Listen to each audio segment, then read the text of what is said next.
একবার একটি গ্রামে কয়েকজন ছেলে বাস করত এবং তারা ছিল খুবই অলস। তারা স্কুলে যাওয়ার সময় স্নানে যেত এক পুকুরে, কিন্তু তারা সেখানে অনেক সময় ধরে স্নান করত এবং অবশেষে তাদেরই মধ্যে কোনো এক ছেলে বলে উঠত, আরে স্কুল কখন যাবি, অনেক টাইম হয়ে গেল তো।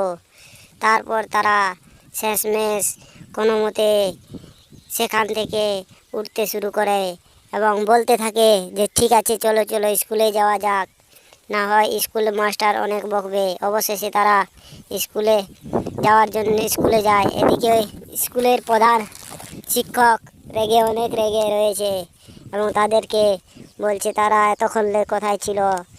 তারা জবাব না দিতে পেরে বলে, স্যার আজকের মতো ভুল হয়ে গেছে, আর কোনোদিন হবে না এমন। অবশেষে তারা বলে, যাও ক্লাসে যাও। এদিকে ম্যামের ক্লাসও, ম্যাম ছিল ভারী মিষ্টি ম্যাম।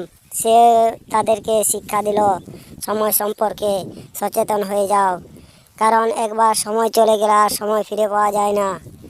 সে ম্যাম তাদেরকে অনেক বলল, আর কোনোদিনও দেরিতে স্কুলে এসো না এবং সময় সম্পর্কে সচেতন থাকো।